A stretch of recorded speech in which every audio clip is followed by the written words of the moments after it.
Another visit to Austria's stunning Red Bull Ring with yet another commanding win from Max Verstappen, who described it afterwards as a perfect weekend. Leclerc snatched second on the podium for his second podium of the season, followed by Sergio Perez, battling an illness and fever all weekend, climbed from 15th to 3rd at the end of Sunday. And that's where the finishing order changes a little bit to what you might think when you turned your TV off on Sunday afternoon. Aston Martin launched a protest in relation to incidents of breaches of track limits at turns 9 and turn 10. They thought the stewards missed some, and, well, it turns out the stewards agreed. They eventually reviewed 1,200 possible laps that breached. They found plenty of cases that did. At about 9:50 p.m. local time, the FIA handed out an additional 12 penalties for track limit offences. It demoted Carlos Sainz and Lewis Hamilton most notably. So, Norris was promoted to 4th and Alonso's Aston Martin up to 5th. Carlos Sainz down 2 places to 6th. George Russell and Lewis Hamilton effectively swapped places. So, same points for the team, but Russell up to 7th. Hamilton got a time penalty down to 8th.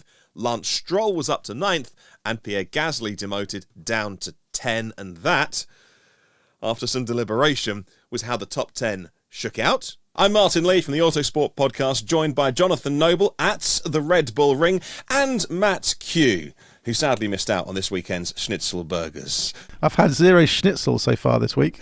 We're waiting for tomorrow. Okay, we can rectify that tomorrow. It's all right. Get that expenses claim in. We need to feed you well, John.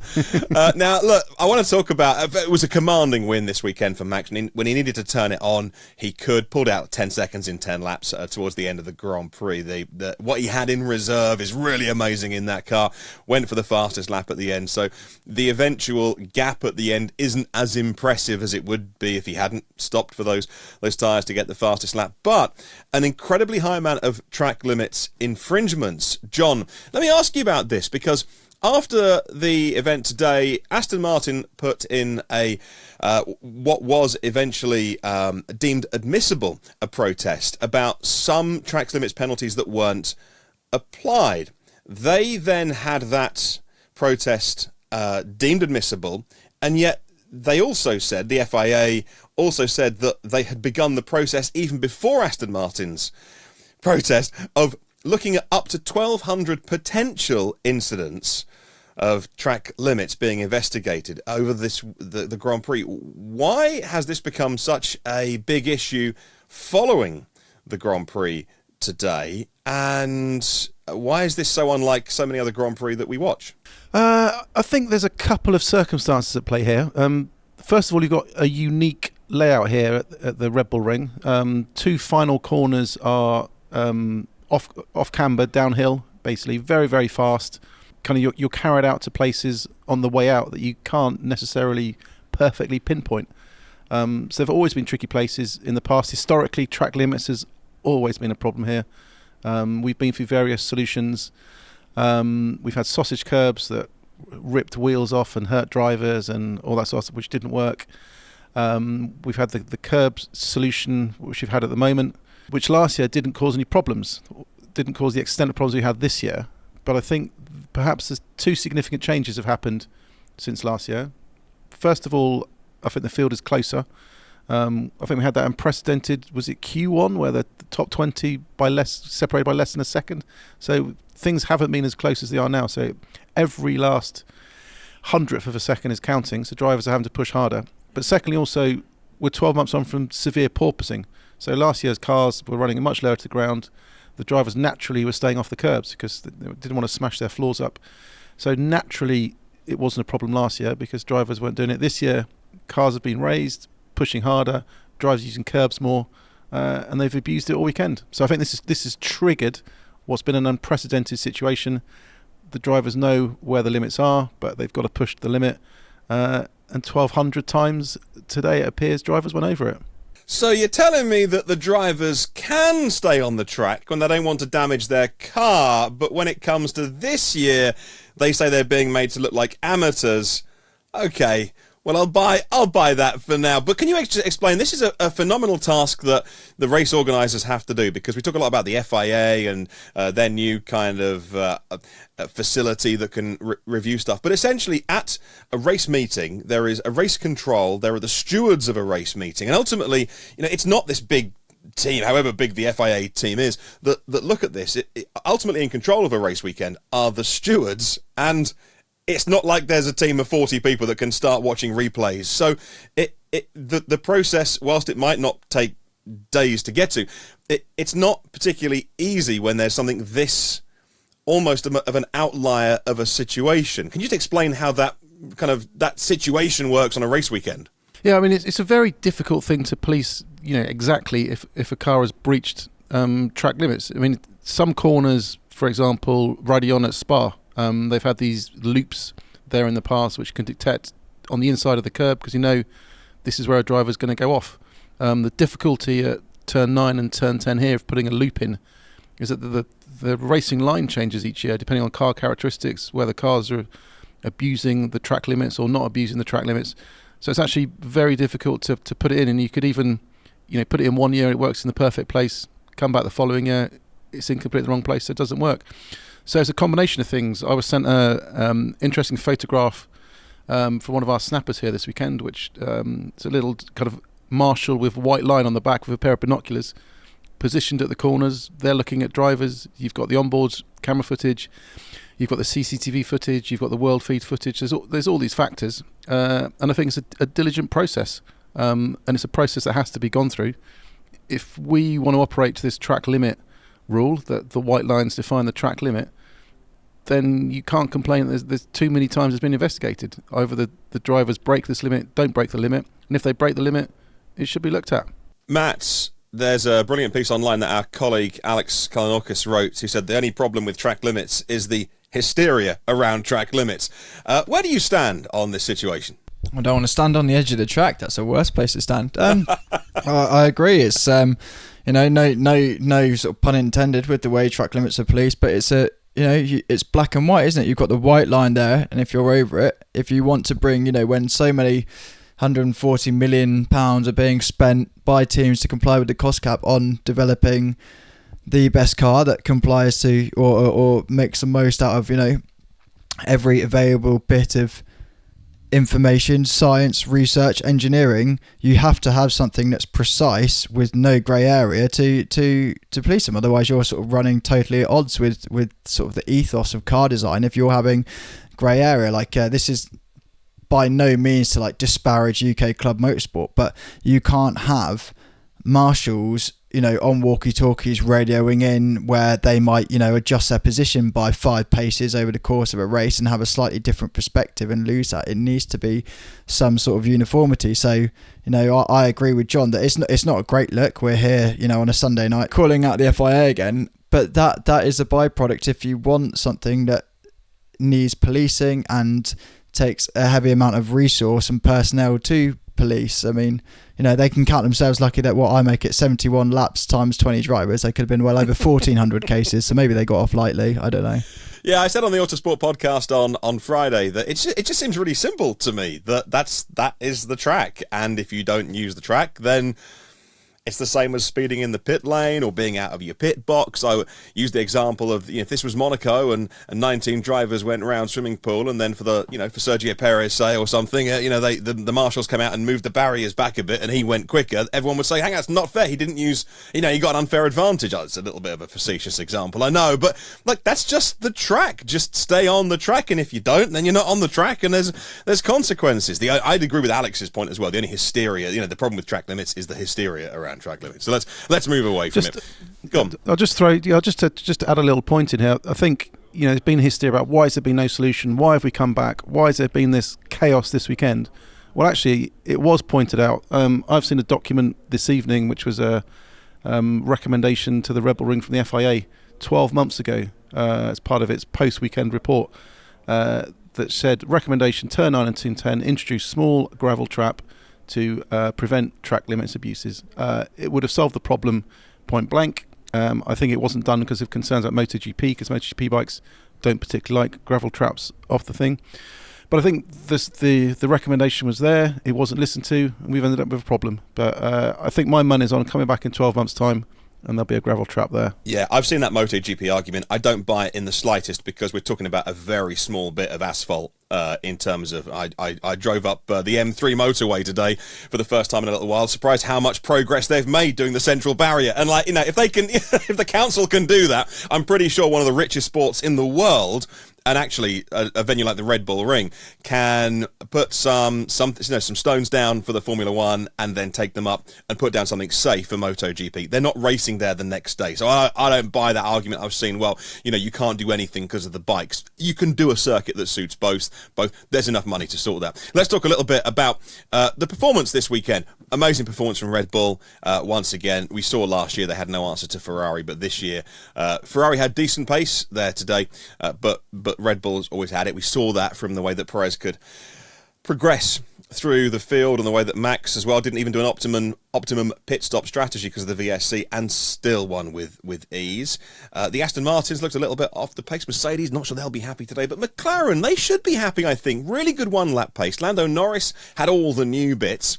Oscar Piastri should get all those new bits for Silverstone as well. And the results look like they speak for themselves. Sprint was a bit difficult because of the weather. John, what did you think of all the new bits that McLaren added on? Have they worked? I think so, but equally, I think there's still a little bit of caution from both Lando Norris and Andrea Stella. We've seen the car, has some strengths, high speed corners, for example. This is why Barcelona was very, very good for the car. And I think if you did a little look back at the grid for Barcelona and then the grid for this race, there's some very similar trends there amongst the cars. And I think Andrea Stella said he's got to be very cautious because I think Friday qualifying, one of Piastri's laps without the update, he lost it because of track limits, so we didn't see it, but it was only 1/10 slower. So I think they think it's still a little bit too early to judge, but it seems a step forward. It seems they're happy with the progress. It seems that the performance and crucially the downforce is there without increasing drag, so they are happy. I think we're going to get a much clearer picture next weekend, especially how things shake up, because this kind of tumbling order behind Red Bull, constantly shuffling around. Teams are struggling to try and find an explanation of why one weekend it's Ferrari, why one weekend it's Aston, another weekend it could be Mercedes. Doesn't seem to yet be a common theme, but all I can say, can you imagine this was a world championship with a Red Bull that was half a second lap slower, and how amazing that fight would be. I certainly would. Ferrari managed to get things hooked up. I think it looked okay this weekend, but neither driver seems happy. And this happens sometimes at Ferrari. They get a good result, and it happened a lot last year as well, and both drivers seem really miserable in the press conferences afterwards. Leclerc said still lots of work to do. Sainz really unhappy with the double stack, said it lost him 7 or 8 seconds in the pit stop, that he was disadvantaged, wasn't allowed to attack Leclerc. He feels he could have been a double Ferrari podium today, so both drivers seem unhappy. Matt, what do you think about Ferrari's performance this weekend? Yeah, so it takes a bit of unpacking. So you can go, for the first time since Monza 2022, they led some laps of a race, which is great progress, and they were able to put Verstappen under concerted pressure. But that sort of argument of a massive Ferrari step forward sort of falls apart if you analyse it. So Leclerc finishes 5 seconds adrift. Well, that should have been at least 25 seconds had Verstappen not, had the confidence to come in and successfully go for fastest lap and have an extra pit stop. And then on top of that, you have like the Ferrari greatest hit, so lacking in pace a little bit, but questionable strategy. So as you said, the double stack pit stop, whether that was a right call with obviously you can't predict when a virtual safety car will end necessarily, but Sainz was massively caught out by that because the theoretically cheaper pit stop was went some way to being nullified because those neutralised conditions ended. And also, as you saw in the first stint, when Sainz was the quicker Ferrari, they didn't intervene, whether that was a right or wrong call. Nevertheless, time was lost against Verstappen tripping over. And you have the added sort of element that Perez wasn't in the fight like he should have been on a normal or a second Red Bull car should have been, because he was, recovering from another Q2 exit.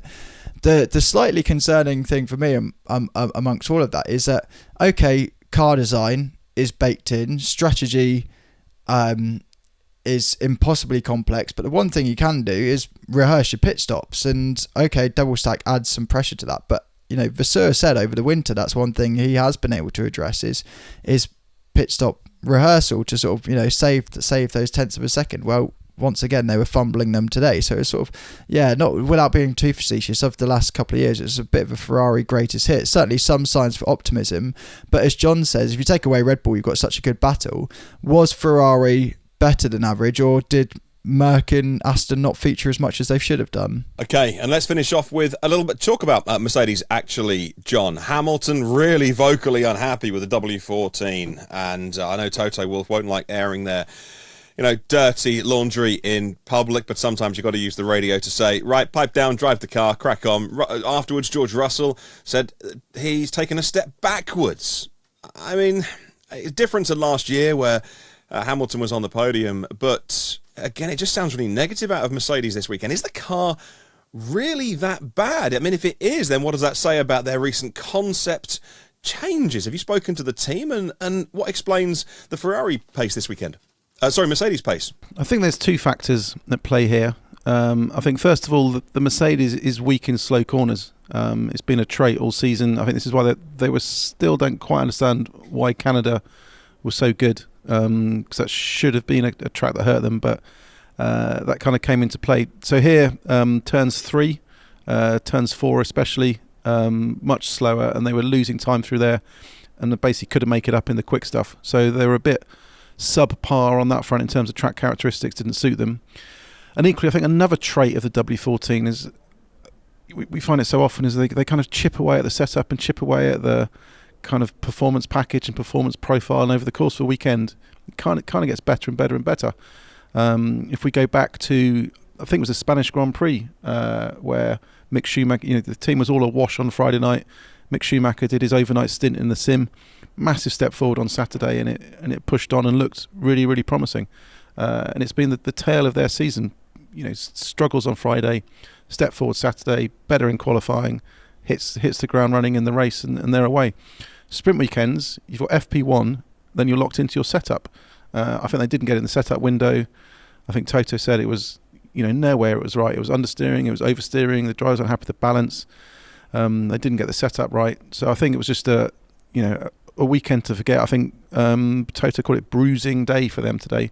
But we've got a high-speed track coming up next weekend, Silverstone, which should suit it better. I understand there's a new front wing as part of updates aimed at improving the kind of low-speed balance. So not necessarily about more downforce. It's about balance, making the drivers feel more comfortable.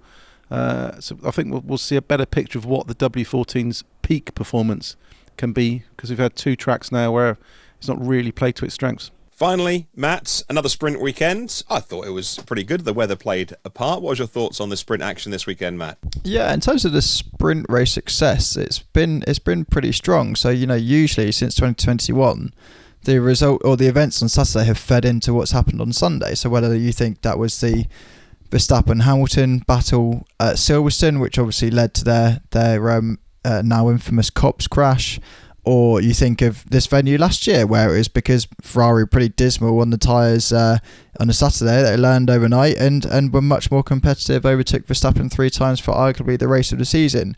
Now, it was successful again, but for different reasons. So, if let's say Perez has qualified where he was expected to qualify, and after their little skirmish at turns 1 and 3 yesterday, that had sort of repeated itself today, you could go, that the sprint race definitely fed into it. But I think I'd be inclined to say more 2 good standalone races, so viewed in isolation. So greasy conditions yesterday, the way that differentiated the field, then a drying line, and okay, you have more data and more understanding, but a dry race throughout was good for other circumstantial reasons. Okay, away from you did have a decent Red Bull Ferrari battle for a little bit, but the virtual safety car, and in fact a slight tangent, Martin, I'd argue that from the drying line yesterday and the virtual safety car today, sort of the biggest, one of the main takeaways is it's sort of exposed DRS and DRS trains as being a bit of a, what a massive problem they are, because it was, okay, you had good battles with like Perez and Verstappen against the Ferraris where they were ducking back to definitely get DRS. The sense of activation was compelling, but it's when you get stuck in trains, that's when it was coming falling apart. It was when they were side by side through turns 4 and sort of doing their work without the overtaking aid that I thought the racing this weekend really peaked. But back to your original question, sprint race is a successful one, but I wouldn't necessarily, I think for different factors for why other sprint races have been good, if that makes sense. Yeah, perfect sense. Well, we leave Austria and head straight to the British Grand Prix in Silverstone. Very different kind of track, but one that should deliver lots of action this coming weekend. What do you think about what we saw today, about all the issues we've discussed on the video today? Let us know in the comments below about what John and Matt have talked about. Do you agree, disagree? Love to hear your thoughts. Leave a comment below. We'd love to get involved in that, and stay tuned to the channel for more just like this. If you haven't subscribed yet, make sure you do. Give us a thumbs up if you like the video, and we'll make more just like it. Thanks for watching. See you on the next one.